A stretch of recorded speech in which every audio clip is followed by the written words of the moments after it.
Good morning, everybody, and welcome to our webinar. My name is Marc Ashton. I'll be your host for today. And today we are hosting the management team from Property Group Calgro M3.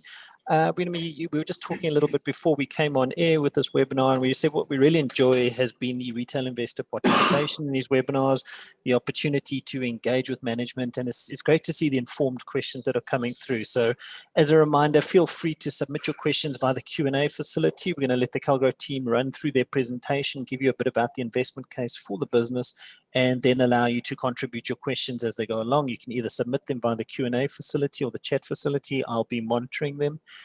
Just some general housekeeping. There will be a playback facility made available to all registered delegates. Remember, the team from Easy Equities will also be offering a voucher for registered attendees who are participating in this webinar. And the team from FinMeUp will also be circulating one of their investment courses as well. All the correspondence relating to that will be circulated post the webinar. Wikus, Waldi, thanks very much for joining us this morning. Maybe before we kick off, maybe it's the question that always intrigues me. We obviously look at share prices, we look at fundamentals, but why are you guys passionate about this business that you run? Yeah, I think it's, so if I may start, I'll touch on that in the presentation as well, but it's a business that really makes a difference. You'll see that our slogan is building legacies, changing lives. We're trying to really drive that in our business day to day. We don't make a difference in someone's life every day. So you'll see that we've got that thing of we don't build houses, we build homes. Once a lifestyle choice, you move into a development that really enhances your lifestyle. So that's our driving. Same with our memorial parks. If a family leave our memorial parks after booking a funeral in that time of mourning, and they don't feel, listen, Calgro made my life so much easier today, I think we defeated the object. So it's really about making a difference. And hence, we believe if we can keep making a difference every day in someone's life, and generate cash, of course, which we'll touch on just now as well, the profits over time will come through and the business will be long-term sustainable. So yeah, that's why we're quite passionate about what we do. I think it's a business which really makes a difference in the broader South Africa. It's not just another business which can be duplicated in time. And I think it's such a good point to raise, is that idea of being a property owner. It is that, it's almost a kind of milestone step in your life when you do have the opportunity to take control of your, where do you live, the opportunity to build wealth through an investment property portfolio. I mean, it really is game changing. It's been an opportunity that's often been, a large portion of the population has been excluded from it. So it has been great to actually watch the transformative nature of property in South Africa. Are you guys ready to pull up your presentation there? Yes.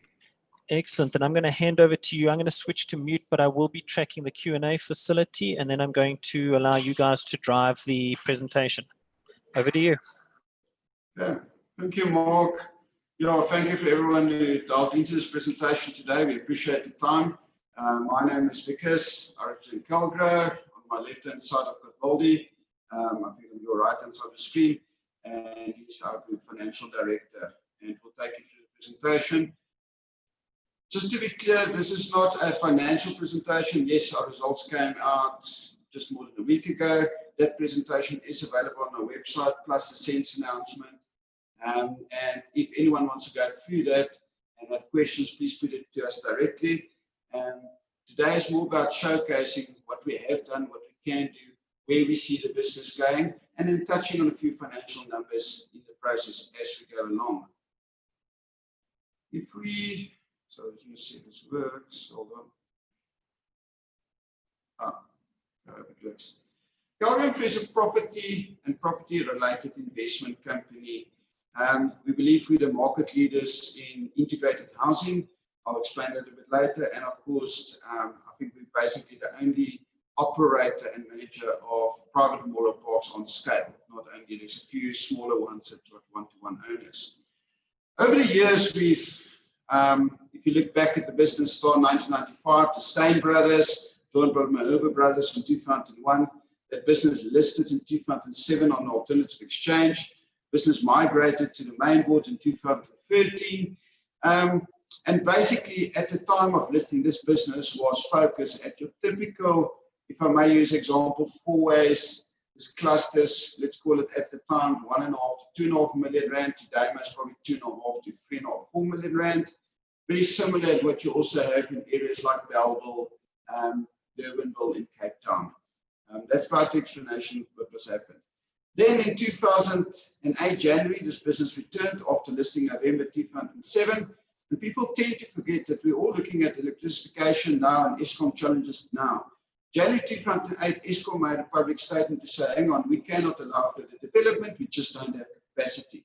So basically, Calgro returned with this product focusing on the mid and higher market without availability of electricity. And then, of course, this business was also hit by the financial crisis later that same year. That business was then transformed into what this one leg of the business is today, is integrated development. It was, the first project was Pennyville. We then moved on to Fleurhof.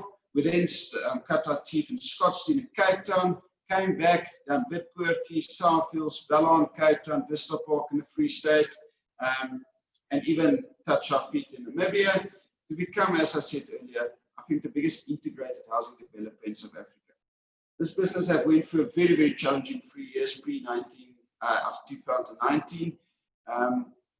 Due to various reasons, this business was exposed to land invasions and also to electrification shortages. I can report that all of that's been resolved now. And if you look at during that period of building up this business where we are, the business burnt in the preceding 5 years 485 million rand of cash, and it already in the last 18 months returned 380 million, more than 80% of that in cash if you look at the cash generative statement.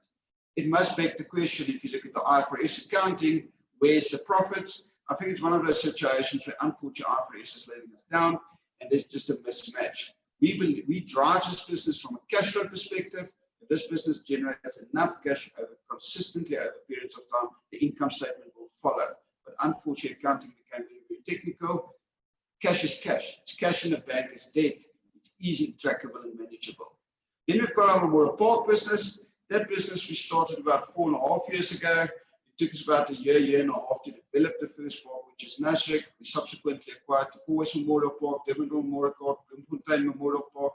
We also have land in Witpoortjie, Fleurhof, Eastern Cape, which is earmarked, and the next growth path, most probably KZN and Tshwane. Yes, it was after a slower growth than we originally anticipated, but I am glad, and Waldi will take us through Memorial Parks a bit later, how the business is really gaining traction.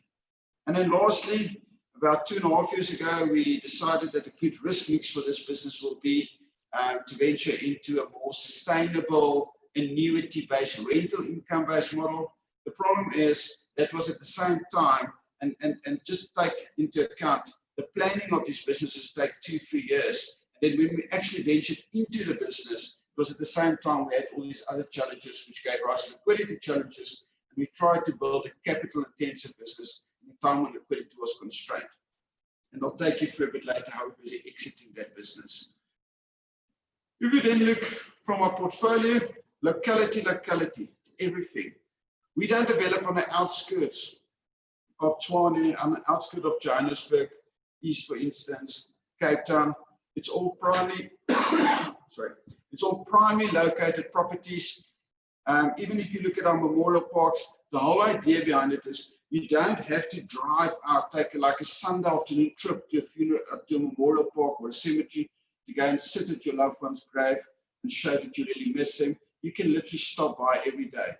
If you look at Nasrec, if you look at Nasrec, the whole idea behind Nasrec is it's right next to Soccer City. It's on Rand Show Road, and it's basically there where 1/3 of Soweto on Rand Show Road and drive past every day.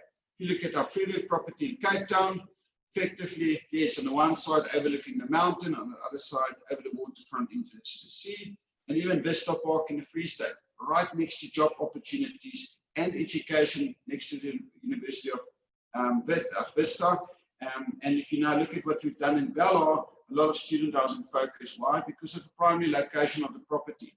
We're not doing student housing ourselves, we're selling to end users, but the whole idea is to have multiple markets in there. If we can touch on a bit more residential portfolio, I said in our results presentation, we're very proud of what this business has achieved in the last few years. if COVID happened, not this year, but any of the preceding 4 or 5 years, I'll make a bold statement, I'm not sure Calgary would have been around.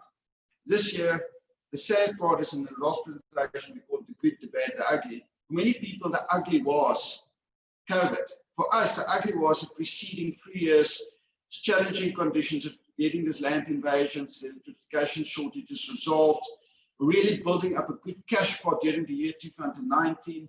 We started the year off with 255 million cash, way lower net debt to equity ratios, and then COVID. That was a bad, almost holding up the good. Where we are today, going into COVID, we were actually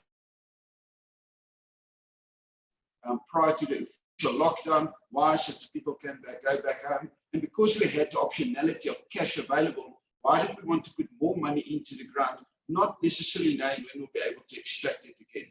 So that was a strong drive for us through that period. So today we have ended up to 6 months, 245 million cash, a backup facility of 215 million for energy, which was strong price here, plus all our overdrafts still undrawn and available. So a lot of backup cash. In fact, we've got way more cash than our market cap is, to put it in perspective. If we look typically at residential development, and this photo showcases what we have been doing, not promising to the market, not what we want to go and do. This is Fleurhof. The road at the bottom is mainly Road. Sorry, just put it from here. So that's mainly Road. If you look at the white blocks behind that, that is rental property owned by International Housing Solutions. If you look behind that, that's freestanding houses, typically 40 to 80 square meter houses, mostly single story, some of them double story, on a typical 250, 300 square meter stand. You look right next to it, that's social housing owned by Josco. Opposite the street, those lovely, colorful staircases, that's social housing owned by Madeleine. If you come back to Mainleaf Road, you see that red staircase.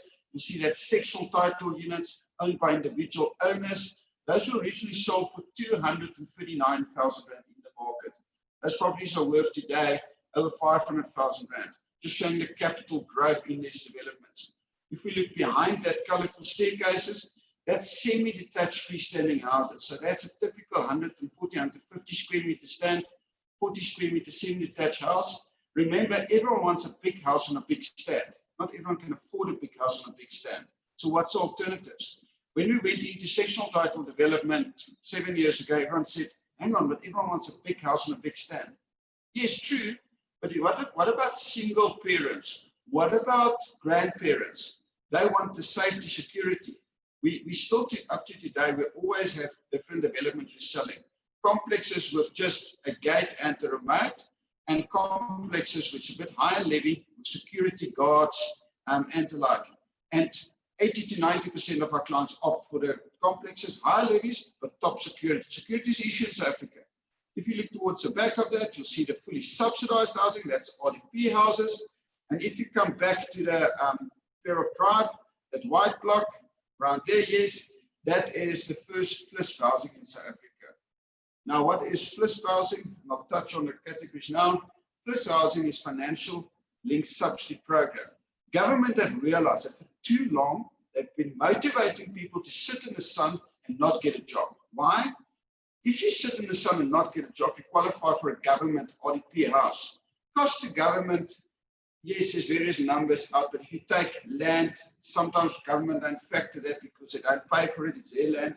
If you take the cost of land, the opportunity cost, the infrastructure, the bulk infrastructure that needs to go in, plus the top structure, anything between 195 and 280,000 rand. That's a real cost to government, our calculations. So if you sit in the sun, you get that for free. If you better yourself, even if you become a domestic and a gardener, combined family income of 8,000 rand a month, you don't get a house for free. You'll never catch up to the family who got a house for free. And therefore, government instituted this program to say, hang on, if you earn between 3,500 and 24,999, you qualify for a subsidy. If you've got you must be married, you must have kids, so it's family orientated, it must be your first property, you can't own other properties, and you can't theoretically sell it for 8 years as well, but there's different limitations and all that. Then you qualify for a subsidy of anything between 10,000 rand and 110,000 rand. So now you buy a house for 400,000 rand, normal bond 3,500 rand, but hang on, you get 100,000 rand or 80,000 rand subsidy. So your costs come down to 320,000 rand, and all of a sudden your bond installment is 2,728. If you work on a deferred principle, effectively people with combined household income between 8,000 and 9,000 rand can afford that home. So housing became more affordable to everyone. There's so many conditions attached to it. If we now move forward and we just look at the categories, where does Calgro play? What is this integration? Now, this is old philosophy. Integration have to include fully subsidized housing. That's incorrect.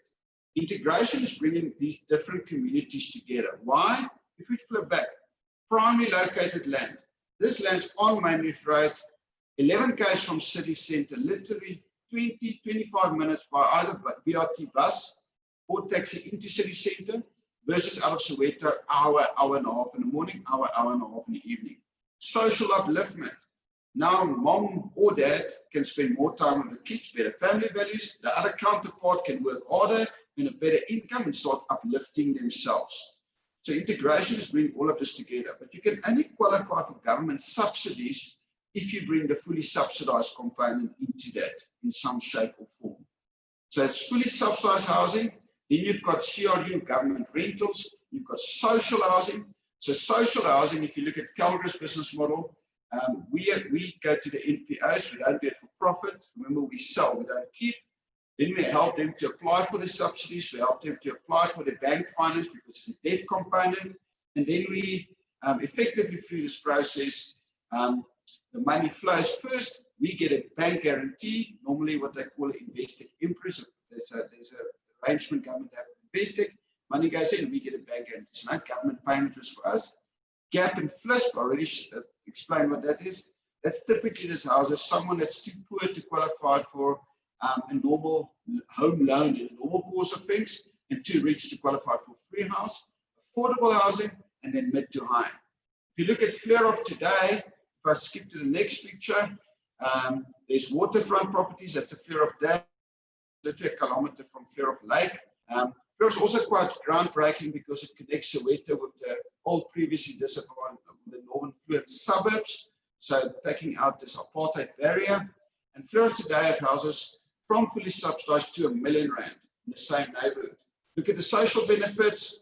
All of a sudden now, there's a fully subsidized house across, not typically R1 million house, but a house of 600,000-700,000 rand. Let people see what the people in the 600,000 rand houses do. All of a sudden now we've got rose gardens that are fully subsidized houses. People want to improve themselves. They don't want to be lesser good than the people across the road. All of a sudden also now the kids go to the same school. It's not if you grow up in a poor neighborhood, the school quality of schooling, everything is worse, and the kids never had the same opportunities. You've got the same opportunities. A kid sitting and growing up in a fully subsidized house, sit next to a child growing up at R1 million house and say, hang on, yes, your dad's got a nice car. I also want a car like that. Where to work hard. Why? Because I know I've got the same opportunities. Why do people move in here? Not because of the social upliftment. That's our drivers, and that's intended from us, so not only did, but consequence. People move in here because of locality, because of the shorter traveling time, because of the amenities, the private schools at lesser prices, the parks, all the social facilitation and the like. That's why people move into these communities originally. So very, very important to note that. This is our Southfields. So I'll show you now where Southfields is located. If you're in city centre, Johannesburg, you live up that silver ball. That's a silver ball you see there. It's an open piece of property. This is affordable housing. This is houses ranging from 700,000 rand to 1.2 million rand. Again, you can easily see lifestyle. Another pick the same. It's a secured complex. It's walking trails. It's outdoor gym equipment. There's soccer pitches at the top. This is lifestyle estates, an affordable market. That sectional title unit you'll see there typically sells from 400 to 40,000 rand. So very important again.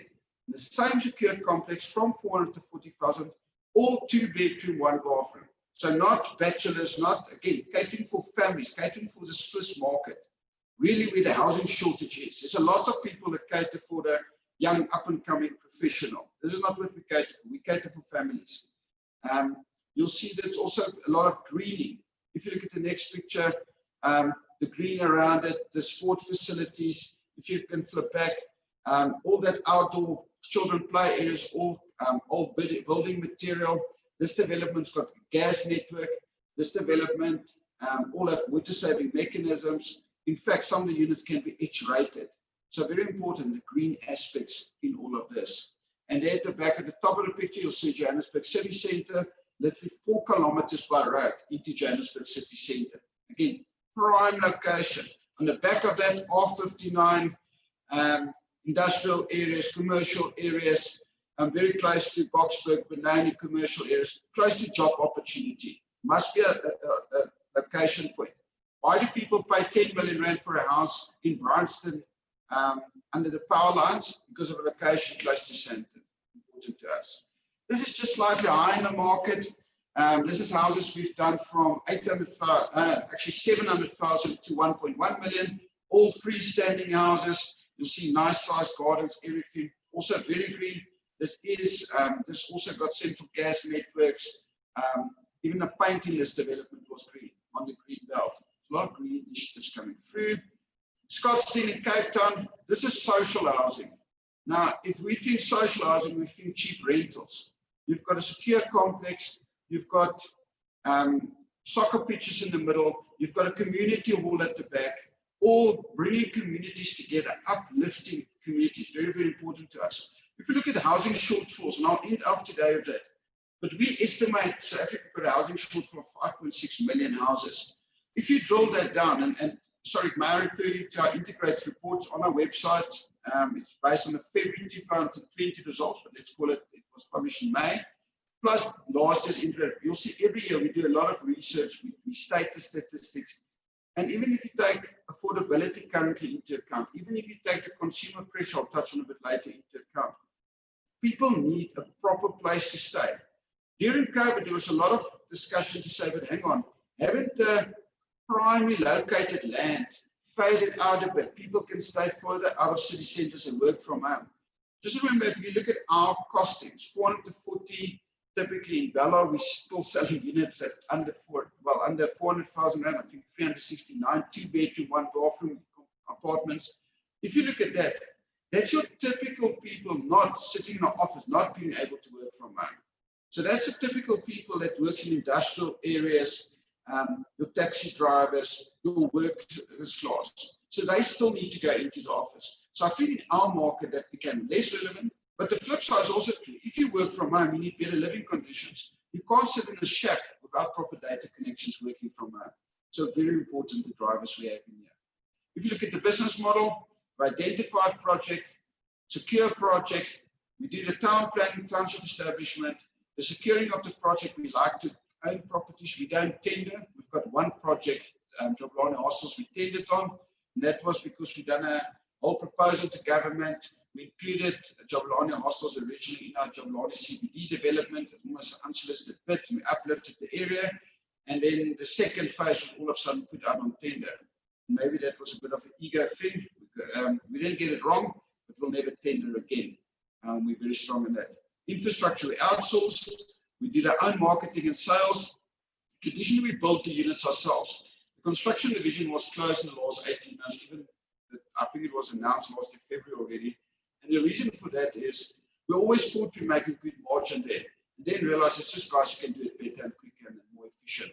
Yes, we are losing most probably 1 to 1.5% on the bottom line, but the risk of carrying the stick over is just not worth it.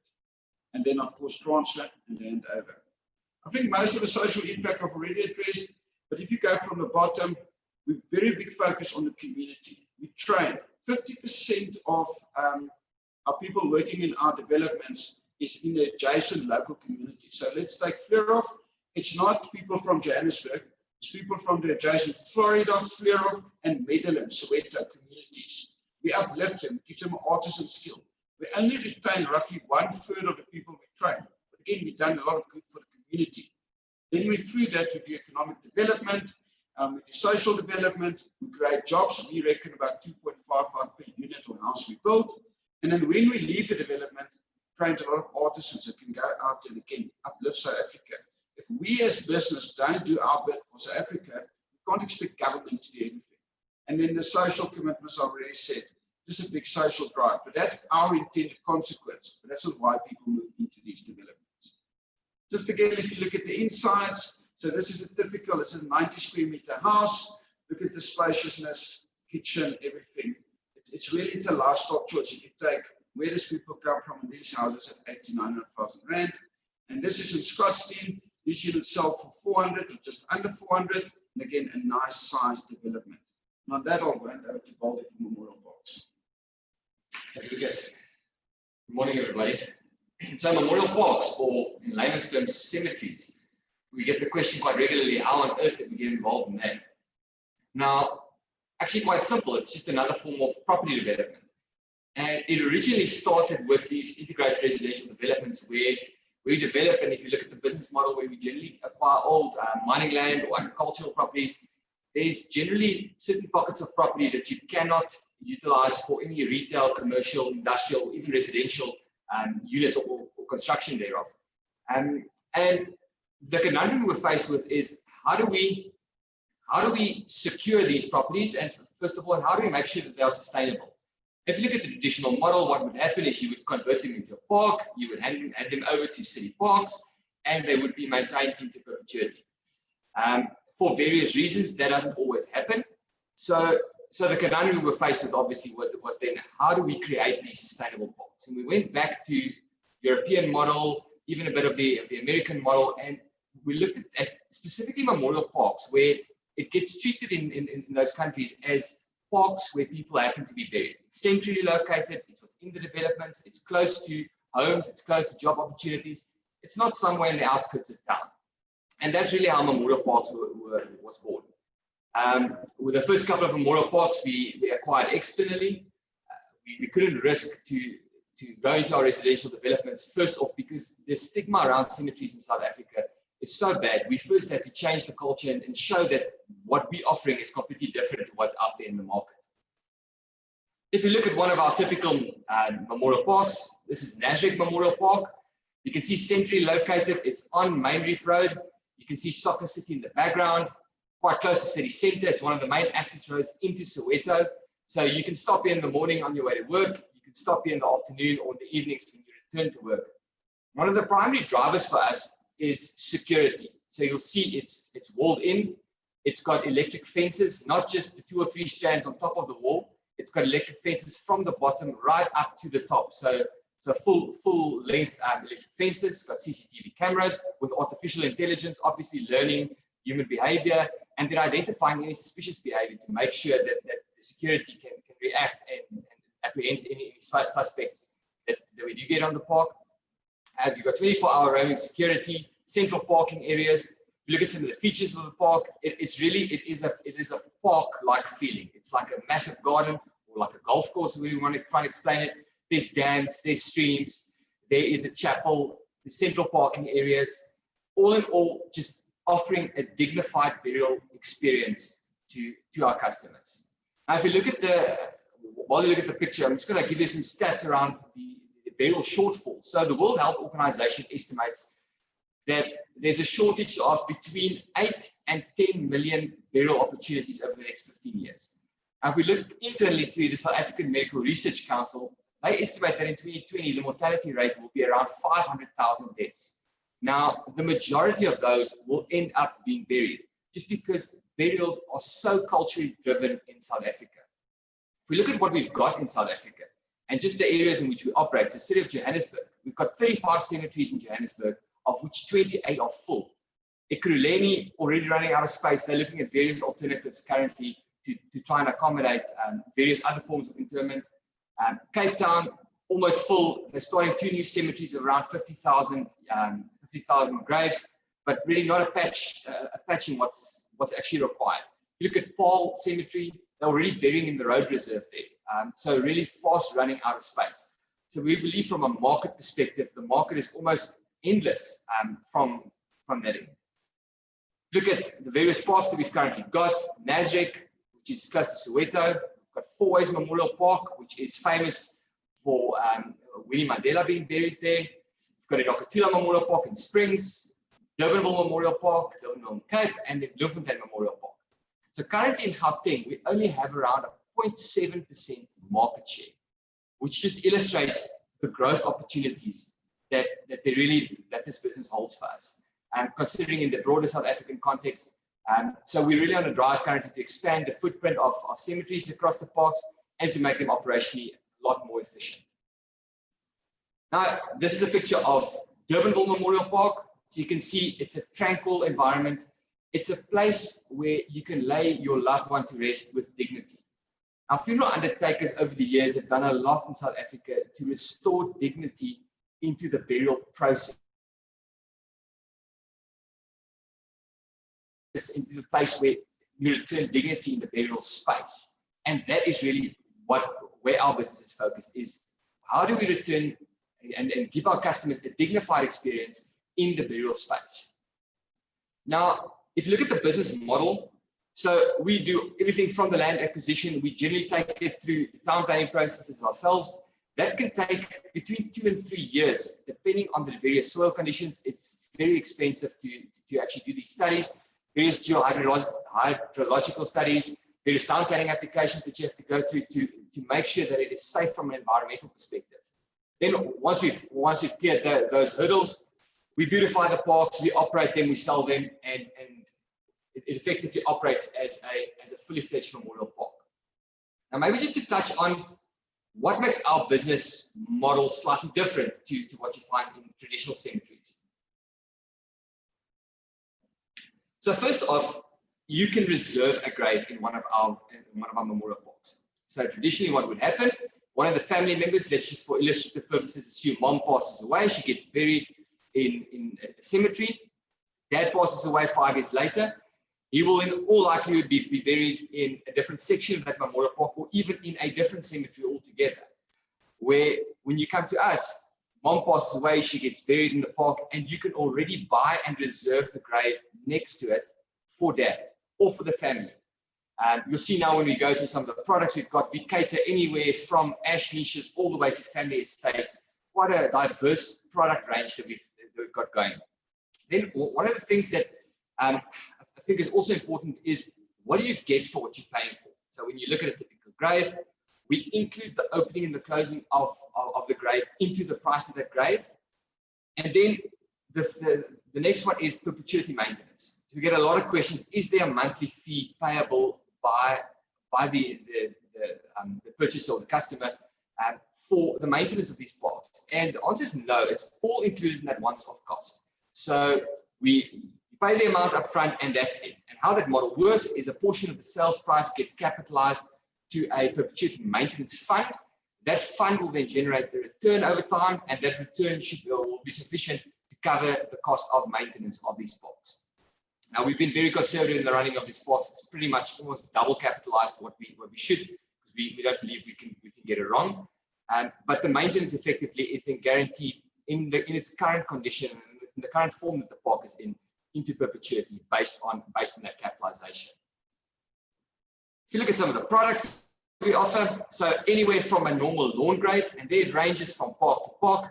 When you do a headstone only versus all the way up to a full memorial, prices can range anywhere from 13,000 Rand a grave all the way to 50,000 if you go for a full memorial next to a dam or a stream in one of our primarily located parks. If you get family estates, also one of the elite products that we offer. So a family estate is really your own private space. It's generally enclosed with a wall or with a hedge, giving you that feeling of privacy. You can do certain landscaping within it, and you can really make it a place of your own. Now, there it starts with 2-plot family estates, and we can effectively customize anything for you up to how many ever plots you would like. So we've recently actually done one for 18 plots for a particular individual, which is one of the bigger ones we've done to date. And then ash graves. You see ash interments, got ash rows, circles right next to the water. There's various tree memorials that you can do, really a diverse product range catering for the entire market. Now, if you look at the market as a whole, we're extremely bullish on the growth opportunities for memorial parks, especially considering our market share. If you then go back and you look at what's the underlying principles around this business, it really gives you that sense of almost an annuity flavor. It's a culturally driven business. It's not necessarily all driven by economic cycles, which makes it very resilient, and which we've seen now during this COVID time. While the residential property development business was standing still and generating zero income, this business kept on ticking. It kept on generating cash flow and income, and supporting the groups, supporting the payment of overheads and interest, and really making the Calgro group much more resilient from that perspective. And the last element that we are exploring currently is various insurance products. We haven't been successful to date, but to attach these grays onto various insurance products. We're not entering into the realm of insurance, but partnering with reputable partners to ensure that we can deliver and we can offer something to the market that's really exceptional from that perspective. And I think I'm going to hand over back to Wikus for the business overview. Thanks, Waldi. Just to try and make up some time so that there's still time for questions. I'm going to skip through this quite quickly. So this is a slide we used in our results presentation. And I think for the last few years, I've always used a slogan of Nelson Mandela, just because I think he's what South Africa stands for. So I've customized this one a bit, and I say we are the masters of our fate and the captains of our soul. So why we? There's no I in Calgro. It's a big team effort, and no one person can drive this business on their own. We've got a good team to keep on driving this business. If you look at the picture, Frankenwald in the middle, that's what we strive for. That's where we want to get to. But in the process of getting to Frankenwald, so just so you, sorry, for those of you who don't know, that's a project we secured a year ago. It's on a 4-year option, so there's 3 years to go. And that is a property from Wikus, basically right next to LX between the M1 and the M3. Very, very important property. That's bringing affordable housing to the doorstep of Sandton, and will bring integrated housing in our case to the doorstep of Sandton. And then the pictures. These are the other projects which we have to continuously trade out to be able to get to the middle point, which is our dream. If you look at where we are, yes, COVID hurt this business. COVID as I said, it was the bad before the good. But if you look at it, haven't still stopped the business. We've only burned 10 million of our cash resources during this time. Our net debt to equity actually stayed consistent, but we paid 58 million. So our debt's starting to come down. We didn't only stop for 2 months. We're in a slow build-up. We're still only ramping up to end of January to 70% capacity. Why? Because we're cautious. What if there's a second ramp up in COVID and you see another lockdown? And I know people say, listen, we can't see another lockdown. South Africa can't afford it. With respect, South Africa couldn't afford the previous lockdown post maybe the first 3 to 5 weeks. But it's still the largest contributor. We're hard on our capital allocation. As you could have seen, we locked down early. Why? Not to have too much capital exposure at the time we can't turn it. It's all about turning capital. We've got enough projects. If I skip to the next slide, you'll see that's our pipeline. So 36,000 opportunities. We've got 259 under construction. Plus, we've got 6,500 service opportunities. So what's a service opportunity? If I skip back to the previous picture. If you look at that stance on the right-hand side of the picture, you'll see the roads are in, the parking is in, the stormwater in. You literally only need the top structures to go back there. So that's what service opportunities is. That's on top of what we have under construction. So let's look at capital. Do we have the capital to actually roll that out? That's always been a question in the past. And that was the challenging factor. But now the capital resource we built up with the debt we decreased, our net debt to equity stabilizing. All of a sudden now, if you look at this, serviced, we've got 1,800 units under being serviced. We only this year to date delivered 560 opportunities. So you can see how we're already ramping up. That pipeline, some of it's actually student housing accommodation where we get monthly draws. But let's say the 6,500 we want to roll out over a 2-year period of time. So if Calgro haven't had 3,000 units under construction like we have now in a very long time. So already in this build-up phase, we say, hang on, what do we need for the top structures, the NHPLC, the handover costs? Let's say 250,000 rand. Remember the land's paid, the infrastructure's paid, it's done, dusted. The professionals, the town planning, the planning, all of that's done, dusted, paid for. So let's say 250,000. It's a conservative number, I think it's less. That brings us 6,000 units times that 1.6 billion rand. Over 2 years, 800 million. Hang on, but half the deals we do, we always do on the client balance sheet. So client monthly draws, bulk sales, all these freestanding houses we do, we now have agreement again after many years with all the banks that we do building loans where we draw from the client's bond on a monthly basis. So if you half that, 400 million needed because you built double it. We've got more than that available in cash flow. So we have the cash and we're ready to move to the next phase of the business. Look at Memorial Parks. Of our big growth of 75%, only 10% was COVID related, and we monitored this. Shame we calculating more market share, and it's going well in this business. But we are behind where we are quickly. We thought this business can grow, and we want to grow it a lot faster. You look at this business pipeline, 1.8 billion rand.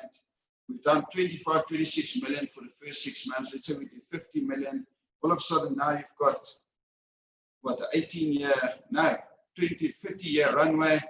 We want to ramp up to 100 and still have 18 years. We say this is a 10-year pipeline. So a lot of growth we expect and a lot of management time, effort going into relationships, marketing of this business. We look how we trade out the rental stock, again, just strengthening the balance sheet from a liquidity perspective. It's all about cash. Range of transaction done. The first 104 million debt was settled in September. So post-reporting period, bring that net debt to equity down again. Scottsdale, we're busy for transaction 350 million. The units have to be completed. Upside 250 and south was 150. So there's more than 400 million coming out of this unencumbered.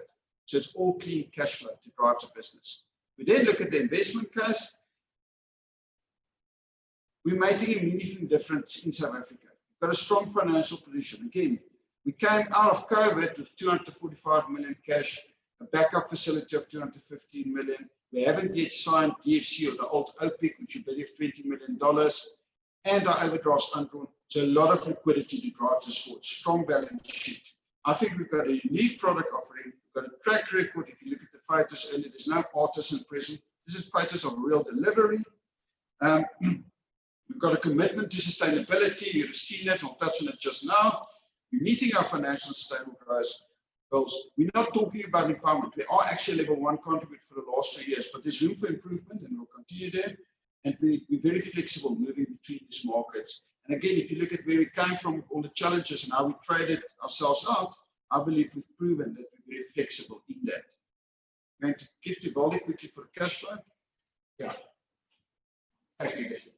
So overall for the 6-month period that we just released results for, I think the one big positive for us is that we've been able to generate positive cash flow out of operations during the 6-month period, where construction was fully closed for 2 months and then ramping up in very slow staggered manner over the next couple of months to still be able to generate positive cash flow from operations, considering the fact that we've closed our construction division during this period, so we had all the cost of closing it down, plus you had all the COVID and related expenses. I think it's no mean feat. We're extremely proud of that, and we believe it's really positioned the business well for growth and for a return to profitability in the future. And one of the main drivers for us over this past 6 months has been the restructure of our debt. So on a high level, we've got 3 sources of debt currently. One is we've got a debt capital markets program in the One Exchange. Then we've got an NHFC facility, National Housing Finance Corporation, which is a new loan agreement that we signed in the last 6 months. And then we've got Proparco, or AFD, which is the French Development Agency. So we had, in terms of bond exchange or debt capital markets maturities, when we stood in May, in our results roadshow, we had 499 million rand worth of debt that was maturing up to January 2023. Where we sit today, we only have 85. So we've managed to restructure all of our debt into new longer-term facilities. We've got minimal debt that's maturing over the next, call it 2.5 odd years, giving us ample time to deploy all of this cash that's currently being generated out of operations back into operations and make sure that we can return to growth and we can return to profitability. We then just look at building legacies, changing lives. We've paid our staff full during lockdown. Yes, we've done the retrenchments. Yes, it was planned for 18 months, the closing of the construction division. Remember, it also meant smaller accounts, our human resource department and all of that. We paid them 3 times the norm. Just showing it good. We can't say building legacies change lives. We don't give our own staff that made this business what it is over many years, not an opportunity to have the time to go and craft a new career somewhere else. We fast-tracked our SME payments. All our staff, except the site-specific staff, are now able to work from home. I don't think all of them will ever return to the office. We kept thousands of people, hundreds of thousands of meals we delivered. We looked after the police in the areas because they looked after us for land invasions. Of course, that's why we didn't have any issues during this time. We continued to fund training at the Long Training Center. I already spoke about empowerment. We reduce pricing and growth. And that's not only during COVID, that's also up to February. It's doing our bit for the South African economy and the big consumer under pressure. If you look at just our schooling programs, you'll see all the play, gyms, park across all our developments. It's happy children, it's happy, it's uplifting. We're very strong educational drive.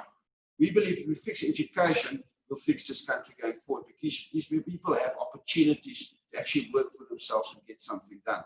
If you look at the empowerment scorecard, yes, 3 years in a row, level 1. It's important to note that we still think there's room for improvement and we're working on it.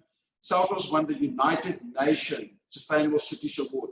And that's important for us to be recognized by the United Nations for the goodwill we're doing in South Africa. Again, the sustainability aspect. We're not thinking we're doing the right thing. We're starting to recognize we're doing the right thing. And of course, we're ISO certified. That's your international health and safety standards. And I think during COVID, we retained the audit. We've passed the audit. We retained our certification. Very important to us. Then if you just look summary period under perspective, we generated cash. We kept our net debt to equity consistent. We restructured our debt in an exceptionally difficult time. Concluded on the closure of our construction division. If you look between interest and overheads, we cut it 40% in the last 18 months. And remember, the interest rate saving haven't really came through to our business yet. Why? Because of the bond exchange, Waldi explained in the DFIs, our interest rate only resets every 3 to 6 months. So the effect will only be felt in the following periods. But backup facilities got cash, and our memorial parks are growing. If you look at the strategic drivers we set ourselves in the beginning of the year, which is an integrated report, we delivered on them. We then look forward. I think I've already said enough on the housing backlog. I've said enough on Waldi said enough on the memorial park shortage. There's a few things to note. We are concerned about the consumer in South Africa. I don't think the full effect of post-lockdown has been felt yet. We must bear into account, yes, interest rate savings are there, but that's to the top end.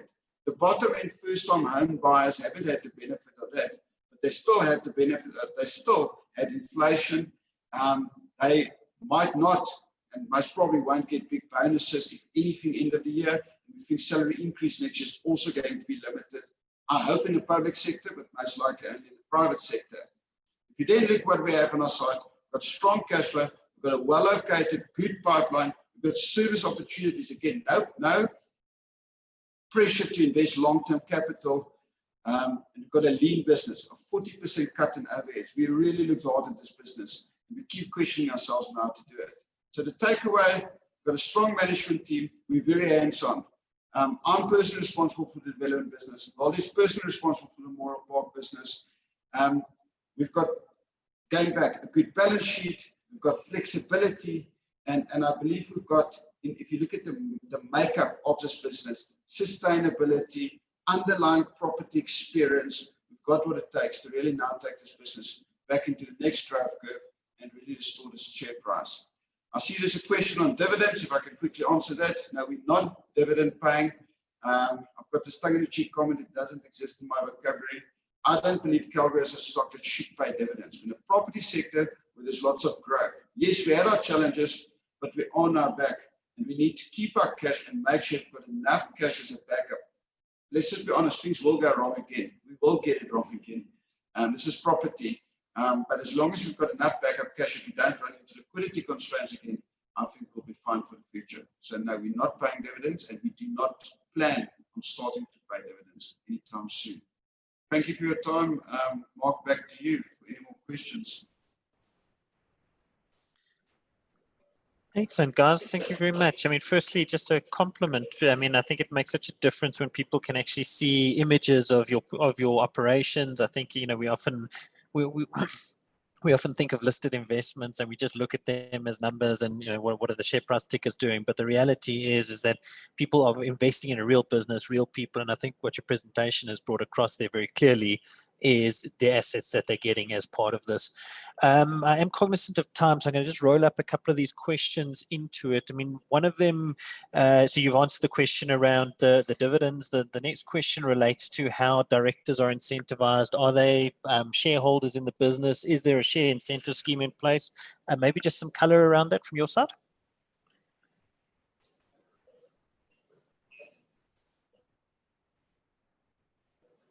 Salaries, which is to the lower medium if you go and look at it. Then there's short-term bonuses, which you of course haven't met in the last 3-4 years due to the challenges. And then there's a long-term share scheme with certain hurdle rates and certain return on share price and equity rates. And then all of us, myself, holds roughly 5% of the effective shares. Then Waldi holds shares and Wayne also holds shares. You'll see that there's been quite a bit of directors' acquisitions in the last while. In fact, as recently as yesterday, I think Wayne bought about 1% of the group yesterday alone. So big drive from us. And also, if you go back to the dividend question, I think the time where we're sitting on cash resources, and again, we're conservative building up to COVID, and we'll sit on too much cash. We know there's a negative carry, but it's protecting shareholders' value.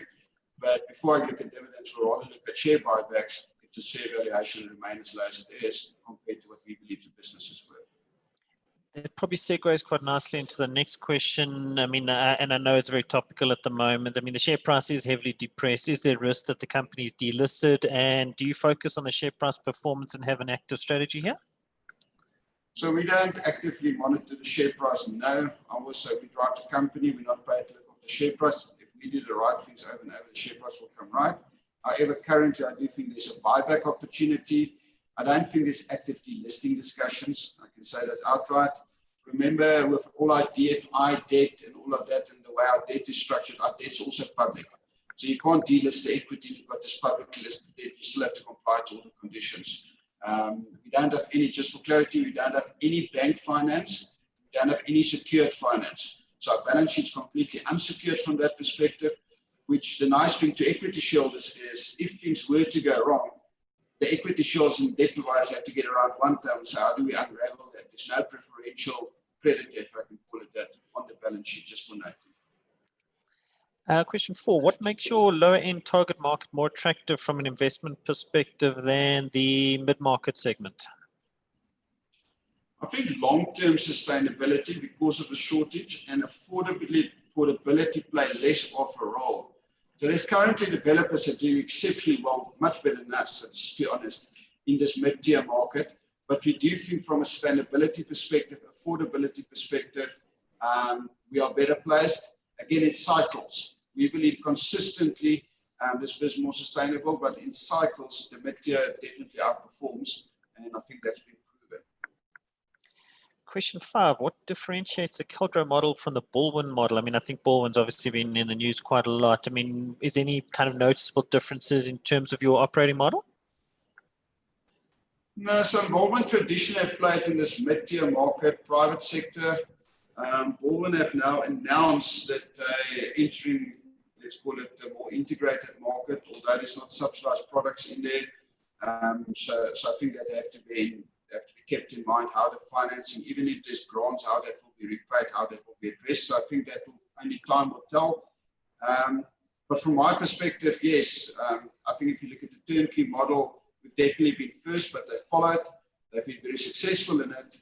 And I think that it's playing in different markets. Also bear in mind that Baldwin, even though they're coming down and say, but hang on, we sell a bachelor apartment for, I think, 500,000 rand. We're selling a 2-bedroom, 1-bathroom apartment for 369,000 rand. So I think it's catering for different markets in different areas. I mean, this is obviously, question 6 is obviously topical at the moment, and there's a lot of legislation and discussions around legislation. Do you believe your business could potentially be impacted by land expropriation moves? The answer is definitely not no. I think our business have went through severe attacks, as I said to the presentation, of land invasions. I think one must be very careful for this land expropriation. It's been hiding behind land without compensation, but it's actually criminal activity. Every single one of our big land invasions was driven by criminal activity, people unlawfully selling property at 5,000 to 10,000 rand, occupying property and renting them for 2,000 rand a month where the market norm is 4,000, not paying the water lights. What I can say is if you look at how we've been the last ones been resolved, how much political support we've had from both city council, provincial council, and of course the minister's office and DG's office, I think we're much better placed to deal with it. I don't believe we should be at direct risk. Remember, we're building houses for that same people that's been targeting this. So I think we're in that position fortunate. but we're not immune against criminal activity. I think that's a bigger risk than necessarily the land expropriation as such. Question 7 relates to the memorial business. Am I understanding correctly that you invest the maintenance component of the upfront fee? How are these funds invested and what's your return target on these funds to meet your maintenance requirements? Yeah, so you're 100% correct. So if somebody purchases a grave, they pay for it. A portion of that is then invested into this fund, if I can call it that. So you'll see if you look at our balance sheet, there's an investments portion there, which is sitting in an NPO. It's currently a mix of investments in there. Generally, how we determine the returns is we look at some of the REITs and we look at some of the high dividend paying companies. We do focus and make sure that the dividends that come out of these investments, dividends plus interest, is enough to cover the maintenance. Now, on our calculations, we've been very conservative. So we've taken the maintenance cost, worked back to what that equity value effectively should be, and we've doubled that up for the time being. The second part, which does eliminate some of the risk associated with that, is we're working in most of our memorial parks have actually got space on there, which is rented out to funeral undertakers, caterers, and so forth, which generates a nice, healthy monthly income and sort of that annuity flavor, which in time, when those parks are starting to get full, that will also contribute towards the maintenance. Last question here. What's the environmental impact of the company and how do you plan to reduce it? I mean, I think it's quite a broad question, but I mean, obviously you've mentioned the sustainability elements in your presentation, but I mean, is environmental impact and ESG impact something you're actively monitoring?